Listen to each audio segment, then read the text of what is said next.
राम राम कहो, किसी भाव से कहो महाराज, राम राम कहो। 4 चोर थे, उन्होंने सांकेतिक भाषा बना रखी थी और वो चोरी करते थे, लूट लेते थे जंगल में लोगों को।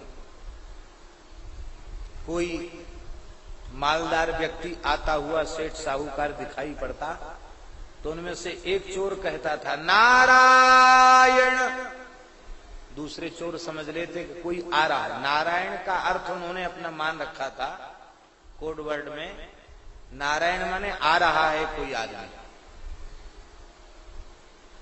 तब दूसरा कहता दामोदर।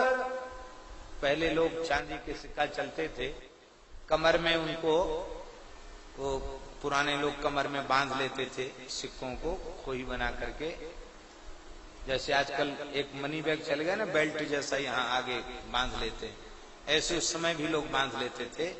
उनका एक ढंग था, धोती के भीतर ही उनको लगा लेते थे बेल्ट जैसा बांध करके। बसनी भी कहते, कहीं कहीं उसको बसनी कहते थे, बसनी में द्रव्य रख लेते थे। तो कहते दामोदर, दामोदर माने दाम माने पैसा, उदर माने इसके पेट पे पैसा बंधा है, पैसा लेके आया है। नारायण माने आ रहा है मालदार आदमी, और दामोदर माने इसके पेट पे पैसा बंधा हुआ है। तीसरा कहता वासुदेव।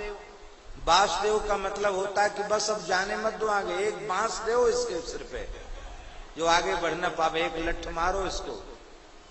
और चौथा कहता हरिहर, अब बांस मार दिया तो जान से मत मारो, जो कुछ हो छीन झपट करके उसको भगा दो। वो महाराज 4 चोर थे, काम उनका खराब, पर भगवान नाम का संकेत करके उन्होंने ये अपना बना रखा था। लोग समझे कीर्तन कर रहे हैं और वो अपनी चोरी करते थे। एक पेड़ के नीचे खड़े होकर एक बोला नारायण, दूसरा बोला दामोदर, तीसरा बोला वासुदेव, चौथा बोला हरिहर। उसी समय गिरी बिजली, पानी बरस रहा था, चारों चोर मर गए। नामोच्चारण के बाद कोई पाप बना नहीं था, इसलिए चारों मुक्त होकर भगवत धाम चले।